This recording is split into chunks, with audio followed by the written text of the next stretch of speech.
Petrol diesel ಬೆಲೆ ಏರಿಸಿದ ರಾಜ್ಯ ಸರ್ಕಾರದ ಕ್ರಮವನ್ನು ಖಂಡಿಸಿ ಬಾಗಲಕೋಟೆ ಜಿಲ್ಲೆಯ ಬನಹಟ್ಟಿಯಲ್ಲಿ ಬಿಜೆಪಿಗರು ಪ್ರತಿಭಟನೆ ನಡೆಸಿದರು. ಜೂನ್ 25 ಮಧ್ಯಾಹ್ನ 12 ಗಂಟೆ ತೇರದಾಳದ ಶಾಸಕ ಸಿದ್ದು ಸವದಿ ಅವರ ನೇತೃತ್ವದಲ್ಲಿ ಜಮಖಂಡಿ ಕಾಗವಾಡ ಹೆದ್ದಾರಿಯನ್ನು ಬಂದ್ ಮಾಡಿದ ಬಿಜೆಪಿಯ ಕಾರ್ಯಕರ್ತರು ರಾಜ್ಯ ಕಾಂಗ್ರೆಸ್ ಸರ್ಕಾರದ ವಿರುದ್ಧ ಘೋಷಣೆಗಳನ್ನು ಕೂಗಿ ಆಕ್ರೋಶವನ್ನು ವ್ಯಕ್ತಪಡಿಸಿದರು.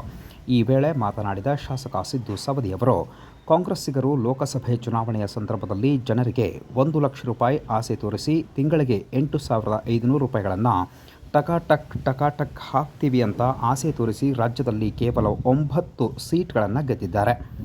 ನಾವು ವಿರೋಧ ಪಕ್ಷದಲ್ಲಿ ಇದ್ದರೂ 19 ಸೀಟ್ಗಳನ್ನು ಗೆಲ್ಲುವುದರಲ್ಲಿ ಯಶಸ್ವಿಯಾಗಿದ್ದೇವೆ. 1 ವರ್ಷದಲ್ಲಿಯೇ ಕಾಂಗ್ರೆಸ್ ಸರ್ಕಾರವನ್ನು ಜನರು ತಿರಸ್ಕರಿಸಿದ್ದಾರೆ ಎಂದು ರಾಜ್ಯ ಕಾಂಗ್ರೆಸ್ ಸರ್ಕಾರದ ವಿರುದ್ಧ ವಾಗ್ದಾಳಿ ನಡೆಸಿದರು.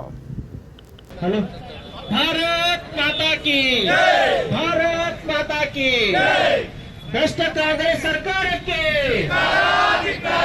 ಬೆಲೆ ಏರಿಕೆ ಮಾಡಿರುವ ಕಾಂಗ್ರೆಸ್ ಸರ್ಕಾರಕ್ಕೆ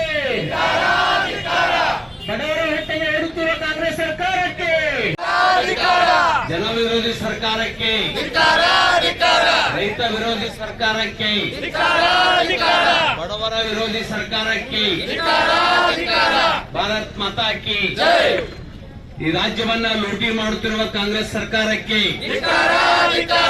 ಬಲೋ ಭಾರತ್ ಮಾತಾ ಕಿ ಭಾರತ್ ಮಾತಾ ಕಿ ಭಾರತ್ ಮಾತಾ ಕಿ ಎಸ್ಟಿ ಸಮುದಾಯದ ಕಟಾಕಟ್ ತಿಂಗಳಿಗೆ 8,500 ರೂಪಾಯಿ ಹಾಕ್ತಿವಿ ಅಂತ ಹೇಳಿದ್ರ ಕಾಂಗ್ರೆಸ್ಸಿನ ನಾಯಕರು. ಈಗ ಎಲ್ಲಿ ಗಾಯ ಬೇಗಾರ ಗೊತ್ತಿಲ್ಲ. ಇವರಿಗೆ 20 ಸೀಟ್ ಮೇಲೆ ಗೆಲ್ತೀವಿ ಅಂತ ಹೇಳಿದ್ರಿ MP ಸೀಟ್ಗಳನ್ನ. ಅದು ಇದಕ್ಕೆ ಸುಳ್ಳು ಹೇಳಿ 1 ಲಕ್ಷ ರೂಪಾಯಿ ಆಸೆ ತೋರಿಸಿ ತಿಂಗಳ 8,500 ರೂಪಾಯಿ ಟಕಾಟಕ್ ಹಾಕ್ತಿವಿ ಅಂತ ಹೇಳಿ ಅವ್ರು 9 ಸೀಟ್ ಬಂದಾವ್ ಕರ್ನಾಟಕದಾಗ. ಒಂದು ವೇಳೆ ಆಶಾ ತೋರಿಸಲಿಕ್ಕಂದ್ರ 1 ರಿಂದ 2 ಸೀಟ್ ಅಟ್ಟ ಬರ್ತಿದ್ವು. ಅವರು ಆ ಆಶೆ ತೋರಿಸಿ 9 ಸೀಟ್ ಗೆಲ್ಲುವಂತ ಕೆಲಸ ಮಾಡ್ಯಾರ. ನಾವು ವಿರೋಧ ಪಕ್ಷದಾಗ ಕರ್ನಾಟಕ ಆಗಿದ್ರು ಸಹಿತ ನಾವು ಮಿತ್ರ ಪಕ್ಷ ಕೂಡ್ಕೊಂಡು 19 ಸೀಟ್ ಗೆಲ್ಲುವಂತ ಕೆಲಸ ನಾವು ಮಾಡಿವಿ. ಅದರಿಂದ ಜನ ಇವ್ರಿಗೆ ಚಿಮಾರಿ ಹಾಕಿದಾರ. ಈಗ MP ಚುನಾವಣೆಯನ್ನ MLA ಸೀಟ್ಗಳನ್ನ ನೀವು ಲೆಕ್ಕ ಹಾಕಿ ನೋಡಿದ್ರೆ 144 ಸೀಟ್ MLA ಇಲ್ಲಿ ಲೀಡ್ ಮಿತ್ರ JDS ಮತ್ತು ಬಿಜೆಪಿಯಿಂದ ಲೀಡ್ ಕೊಡುವಂತ ಕೆಲಸವನ್ನ ಈ ರಾಜ್ಯದ ಮತದಾರರು ಮಾಡಿದ್ದಾರೆ. ಒಂದೇ ವರ್ಷದಾಗ ಈ ಕಾಂಗ್ರೆಸ್ ಸರ್ಕಾರವನ್ನು ತಿರಸ್ಕರಿಸುವಂತ ನಿರ್ಣಯವನ್ನ ಈ ರಾಜ್ಯದ ಮತದಾರರ ನಿರ್ಣಯ ಕೈಗೊಂಡಿದ್ದಾರೆ.